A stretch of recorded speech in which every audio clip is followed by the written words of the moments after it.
Mudah-mudahan anak cucu kita ada yang menghafaz dan mengajarkan hadis-hadis sahih Al-Bukhari insyaallah. Diambil dari bab zuhurul fitan. Zuhur muncul, tampak, datang. Fitan jamak dari kata fitnah. Fitnah satu, dua fitnatan, tiga fitan. Diriwayatkan dari as-sahabi al-jalil, sahabat yang mulia bernama Abdurrahman, ayahnya Sakhar, kampungnya Dus. Nama lengkapnya Abdurrahman bin Sakhar ad-Dusi. Kerana selalu membawa kucing dipanggil Abu Hurairah. Nabi memanggil dia, ya Abahir, wahai bapa kucing. Ya Abahir, wahai engkau orang yang selalu membawa kucing. Hatinya lembut, tak sampai hati dia menengok ada kucing tak makan, dia bagi makan. Abu Hurairah radhiyallahu anhu.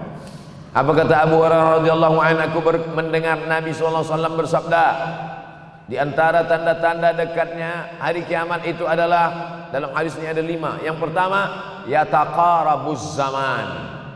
Zaman, masa, waktu makin pendek, makin singkat, makin tak terasa. Dulu nampak budak-budak, sekarang sudah jadi mak budak-budak. Dulu nampaknya lama zaman masa ni, sekarang cepat saja. Dari pagi ke petang, petang ke pagi, pagi ke petang, petang ke pagi. Bahkan sekarang ada pula orang yang tak tahu petang, tak tahu pagi. Pagi tidur, petang tidur. Tak terasa saya ini sudah 8 kali datang ke Kuala Lumpur.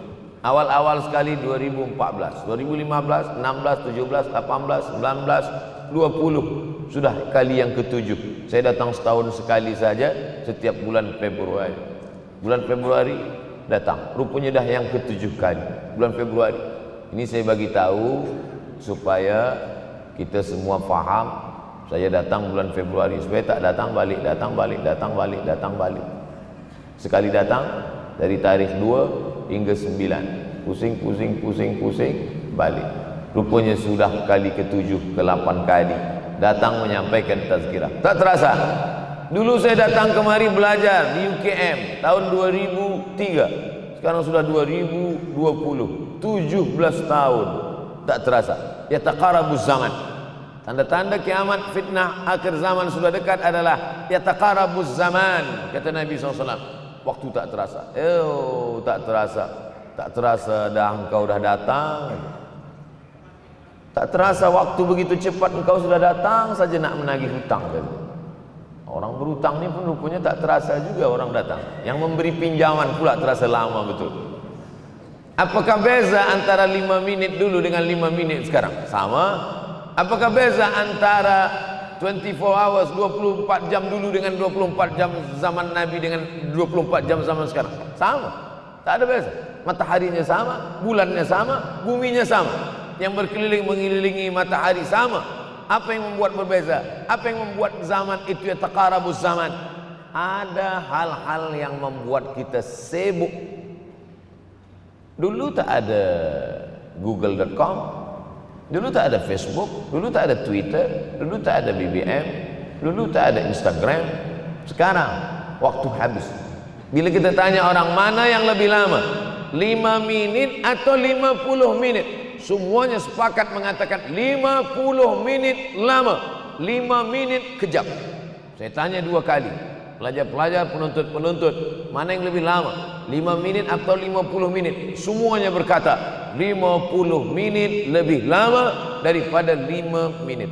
Lepas tu saya balik, mana yang lebih lama?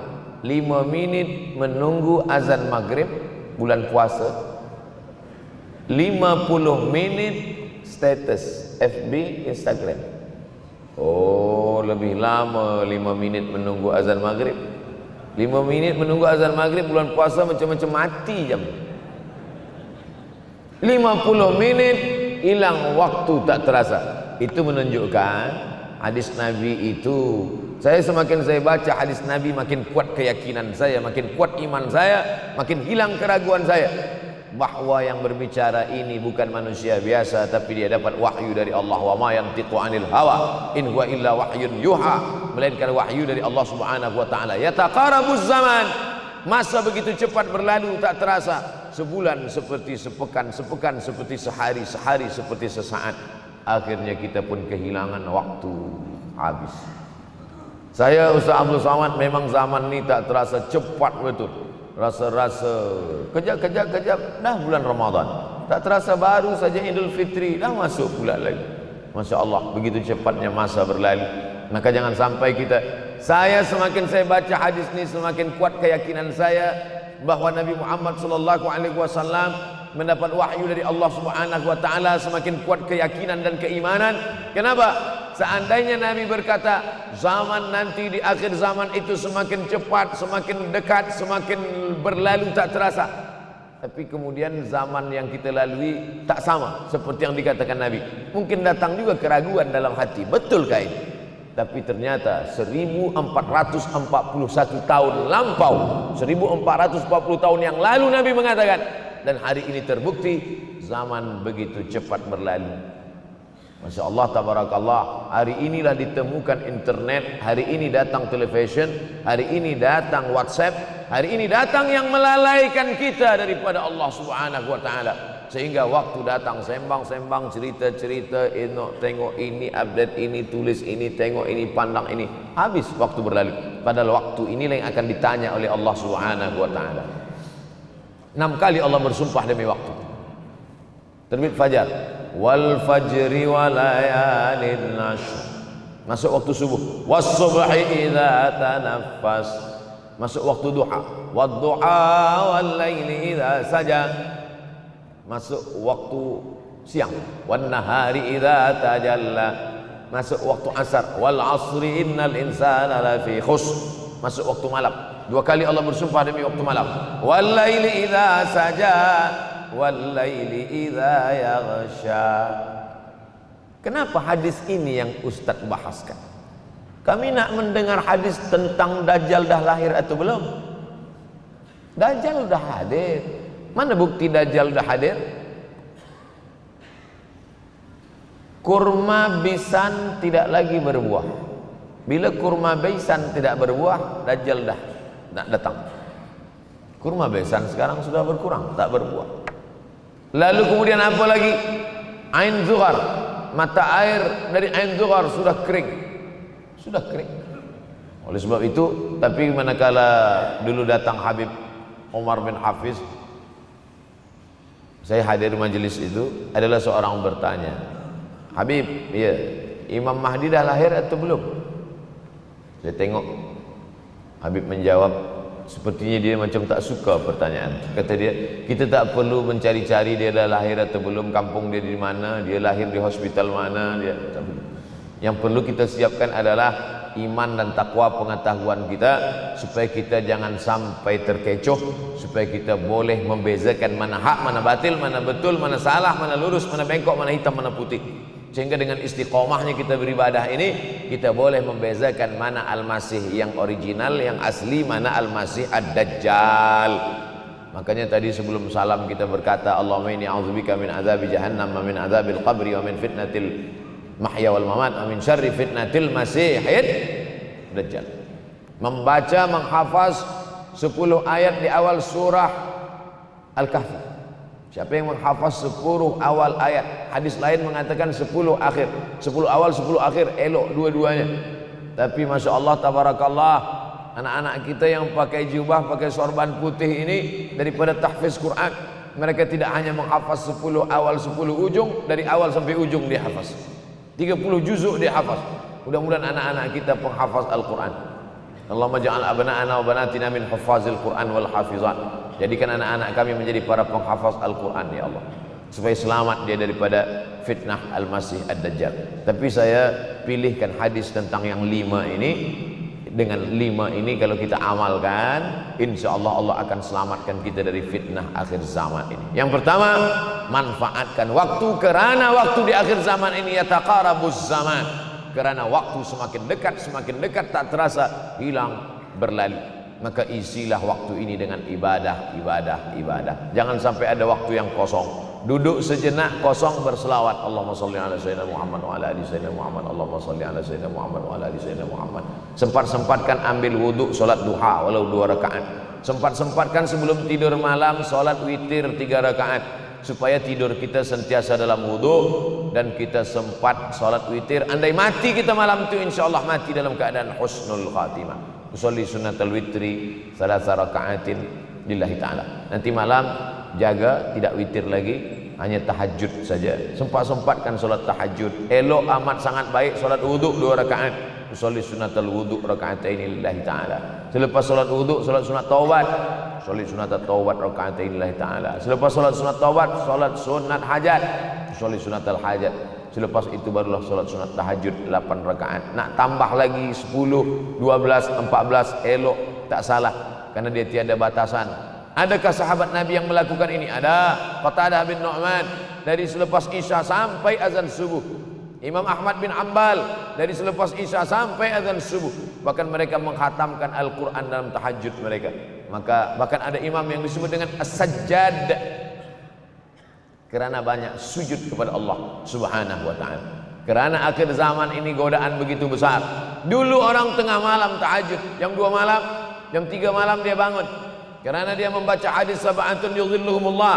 Ada 7 golongan yang mendapatkan naungan Allah. Yauma la dhilla illa dhilluh. Hari itu tak ada naungan kecuali naungan Allah. Rajulun, ada seseorang. Zakarallah, dia berzikir mengingat Allah. Khalian, di tengah malam, tak ada manusia. Fafadat ainahu, menetes air matanya. Maka yang pertama ini, jangan sampai kita kehilangan waktu. Kerana al-waktu kasaif. Waktu ini seperti pedang. Illam taqta'hu qata'aka. Kalau tidak kau patahkan dia. Kalau kau dapat pedang, patahkan. Sebab kalau tidak kau patahkan, dia yang akan memotong engkau, mematahkan tulang-tulang engkau. Waktu ini kalau tidak kita manfaatkan, kita akan ditanya tentang waktu, kemana saja waktu yang sudah kau pakai. Inna sam'a, pendengaran, wal basar, penglihatan, wal fuad, hati, kullu ulaika kana anhu mas'ula. Semua akan disoal, semua akan diminta tanggung jawab di hadapan Allah. Kemana waktu yang sudah aku bagi dulu engkau pakai? Yang pertama nanti ditanya, la tazulu qadama 'abdin yaumal qiyamah. Kaki anak Adam tidak akan bergeser, tidak akan beralih dari tempat tegaknya pada hari kiamat. Hatta yus'al, sampai dia disoal, sampai dia ditanya. La tus'alunna yauma idzin 'anin na'im. Banyak yang akan ditanya nanti. Tapi Nabi bagi tahu, di antara yang akan ditanya dari sekian banyak nikmat itu, 4. Yang pertama, an umrihi fima afnah. Umur kemana engkau habiskan? Hari ini ada anak-anak muda belia umurnya 17 tahun. 17 tahun habis menghafaz Al-Quran. 17 tahun habis iktikaf dalam masjid. 17 tahun habis berzikir, berjubah, bersorban, mengabdikan ilmu, berkhidmat kepada ulama. 17 tahun habis. Tapi ada pula yang dibalik, 71 tahun habis. Rumah, office, kopi. Rumah, office, kopi. Rumah, office, kopi. Batuk, mati habis. Apa yang dapat kita bawa menghadap Allah SWT? Yang pertama, yataqarabuz zaman. Yang kedua adalah wa yanqusul ilmu semakin berkurang. Kalau sudah ilmu berkurang, apa yang bertambah? Jahil. Kalau ilmu bertambah, jahil berkurang. Kalau ilmu berkurang, jahil bertambah. Mana ada orang jahil cakapnya didengar orang? Saya dulu awal-awal membaca hadis ini, wayang kusul ilmu berkurang, jahil bertambah. Rasanya tak mungkin, tak logik, tak masuk akal. Mana ada orang tak berilmu cakap dia didengar? Sekarang baru saya faham. Dulu orang tak berilmu ditinggalkan orang. Sekarang orang tak berilmu, asal dia pandai berbicara, dia akan didengar orang. Bahkan orang jahil pula punya channel. Apa namanya? Jahil.com. Orang jahil punya channel. Banyak pula follower dia daripada follower kita. Banyak pula viewer dia daripada viewer kita. Sebab apa?